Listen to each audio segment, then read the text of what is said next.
Hey, leader, 10 years ago, we put out a book called Figure That Shift Out. We're celebrating the 10-year birthday with 10 stories of transformation of people who went through Figure That Shift Out and experienced a completely new level. They didn't get there by pushing harder in the pressure. They learned how to see clearly who they are in the best and worst of moments. We could say how they could relax into their brilliance. Listen in on these stories as you consider what might be possible for your own transformation. Sight Shift Podcast, my friends, welcome, welcome, welcome. We're doing a special series because we got a birthday. Figure That Shift Out turns 10. And so I've invited a few folks to come on for 10-minute episodes telling a story. And very glad to welcome to the podcast today my good friend, talks me off the ledge, brother from another mother, Ryan Magada. Ryan, so glad you're here today, my man. Glad to be here. Thank you. Yeah. And dude, I mean, so many podcasts we do, people don't have the mic set up, which is fine, but he's got the mic set up.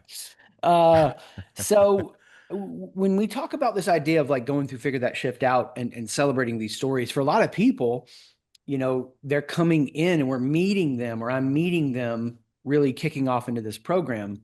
Our backstory is so different. And so a part of this backstory I would bury for a while just because it was the season we're in, but we're talking about it more publicly now. That I was a pastor for 15 years, and my final chapter was such an awesome journey because you were a part of it, dude. Mm. So for those that need a little context, Ryan was our worship pastor, and he introduced me to real coffee. I mean, I'm just chugging Starbucks Keurig at the time. You remember that? We went down to Mission, or One Line first in the short north. Then they ended up becoming a client, which was awesome. And Mission is in so many ways, he has impacted my life. So Ryan, just for context though, tell us what you do in the world now. And I'm going to share some love on that too. Yeah. So I run a branding agency here in Columbus called Brave Little Beast. And we are a buyer-centric branding agency that helps service businesses find their magic and share their magic with the world. Um, Team is at 4 full-time right now, some contractors. But after there's a longer story that you can listen to other podcasts on how I got to where I'm at, but Yeah. super proud of the team that I built and the work that we're doing right now. Dude, that actually just hit my brain. I think you now have tied someone because this will be your third time on the podcast. Is that right? Yeah, yeah, So yeah. you and Owen Weiss from Miles McClellan are tied now. You're the only people that have been three-peaters. It's like on SNL where they have the special coat that they wear, after they've hosted so many times. So in that context, I mean, we were in the battle together, uh, getting a church off the ground, and I had started teaching, figure that shift out there before it was called that, right? It was retreats, then it was audio notes to friends and emails, and around that same time, I started like just doing that with a group there at the church. So very early. But then a couple years later, we're doing our thing. And I've told the story about that in the other podcasts about this guy coming through. Um, and I wanted to say this too, this is we don't work with Brave Little Beasts because Ryan and I are tight. We work with Brave Little Beasts because they do awesome work. So when you Thank see you. some of the stuff that we've had come out over the last couple of years, and we hear it from people, man, this looks awesome. You're punching above your weight class here, Chris. How? I'm like, well, Brave Little Beast. Um, but what was happening for you? We've both left that world. We're building a business, and then you're like, I want to go through the program. What was going on at that moment that motivated that desire? Yeah, all of the previous church trauma and everything, that happened before I met you, before we sat down and had those conversations, just kind of had me jaded and confused and lost and like not really knowing how to lead a team in a non-toxic way or how to be a dad or a husband in a non-toxic way. Because it's just, and my dad did a good example of showing me, the best way he could possible of how to lead a family that way. And so I'm Sure. very thankful for that. But um, just was just in a spot where I was just kind of done with it all. We met, and I think I was just basically, like I can't do this anymore. And you're like, I get it. And you created like a safe space for me to kind of be like, oh, so it's okay. Like it's okay to not be okay at this moment. Like Mm, you're not going to try to fix me, do anything like that. And so like really that idea of figuring out your identity, I didn't have an identity. I had mm, everybody telling me from the outside who I should be as a pastor, as a designer, as a, go through the long list of roles and duties there. And I needed to kind of recenter and be like, oh, this is who I am. And mm. regardless of circumstances and trauma and all that, that stays the same and that's true. And so that was kind of where I was at. And I needed that at that moment. And that's guided me ever since. Dude, yeah, I still remember, I think we did the meetings for it at One Line. We were sitting Hmm. at that countertop area looking out at High Street and just a lot of beautiful moments there. How would you best describe kind of like what it did for you at that time, like in a result or a shift? You've been so generous to word it in different ways, and I've seen that and shared that, of course, with the Hmm. people we serve. But as you recollect it, and of course, none of our memories are perfectly filled in. But Yeah. what shows up in there? You know, the concept of proving hiding Mm, and the idea of, understanding that core identity fear and how that caused me to burn bridges, hurt people because I was hearing and put like filling in the blanks of what somebody wasn't saying, right? mm, mm, And so like that changed how I interact with my team, my kids, my wife, all of that. Um, and to slow down in the moment. I think it gave me the space to be like, I'm feeling something and I need to. I love that, there's I've done a bunch of different meditation apps, but they have this concept of you're sitting on a curb and you're watching cars go by.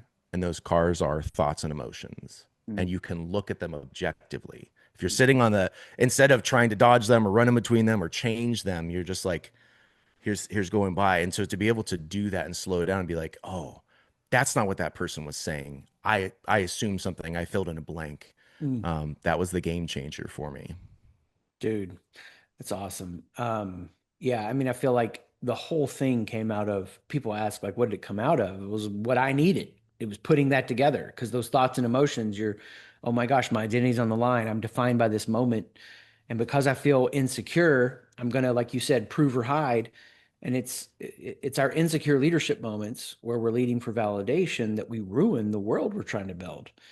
Um, and I watched you like just apply it and lock in on it. And obviously, I mean, I can't even remember all the people I've coached one to one now.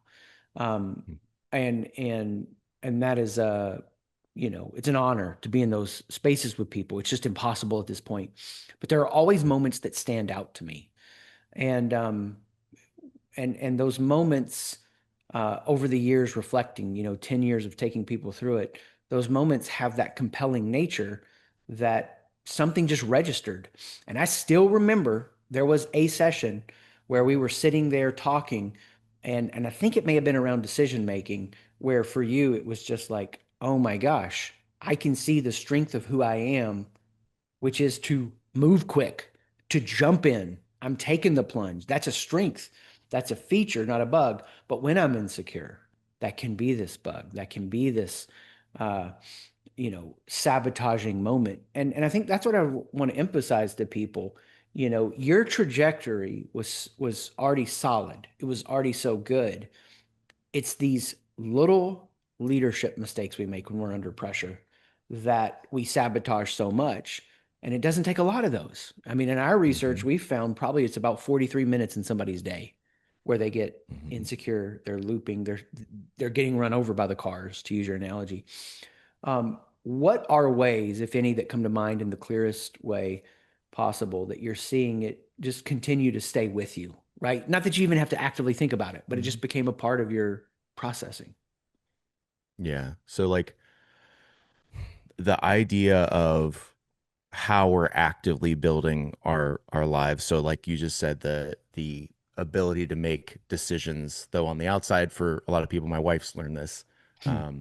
If I make a quick decision, I've been thinking about it for a while, and it's like now's the time to move. And so, this ability when I'm sitting on the curb watching the cars go by, the thoughts go by, to not just act out of emotion, but to think through relationally what needs to happen. Hmm. And so I was a bridge burner. I would, at my worst, could make those tough decisions when it came to those points, but I would do it in a way that was just emotional and fast and just like, bah, and I don't care what happens. And so as I've grown more, I've had to go back and repair some tears there with that, with different business partners or friends that I've burned the bridge, and it was like I had to go back to them and not say I made the wrong decision. I made the right decision for me.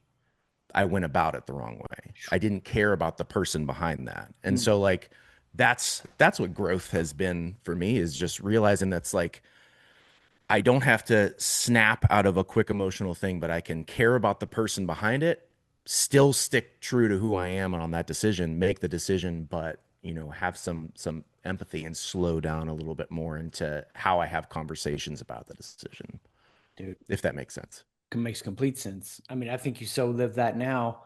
I've never felt like I have to hide around you, you know? So like you kind of had that in spades way beyond so many people. But to really take it to that nth degree of decision making is powerful. And I think the best way to close this episode is we're still living it out. You know, I probably had one of the worst moments I've had in years, about a week and a half ago.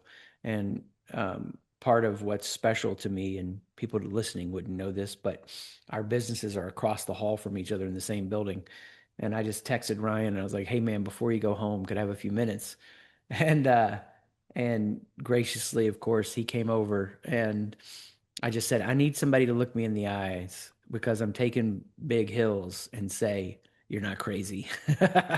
And dude, you were the coach to me, man. I mean, you actually took me back through what we do in session one with imagining the worst, and it was a beautiful moment. So my hope is wherever people find themselves listening to this episode today, whether they ever go through figure that shift out or not, that they find community where they don't have to prove or hide and they can keep living in that and be transformed by it.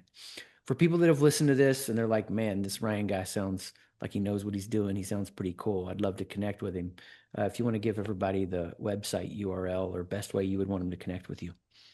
Yeah, just bravelittlebeast.com, and you can reach me at ryan@bravelittlebeast.com. Woo! All the bots are about to come at you. Thanks for being here today, buddy. Thanks for everyone being a part of these 10-minute stories over 10 years to figure that shift out. Peace. Thanks for having me. Yep. Thanks for listening in as we dove into the story of transformation as someone went through Figure That Shift Out. We're celebrating 10 years, 10 stories, and I don't want it just to be something you listen to. Explore what might be possible. Imagine how far you might go in your leadership. And join one of our Figure That Shift Out coaching groups, work with one of our certified coaches. I look forward to hearing about the transformation that you go through as a result of Figure That Shift Out.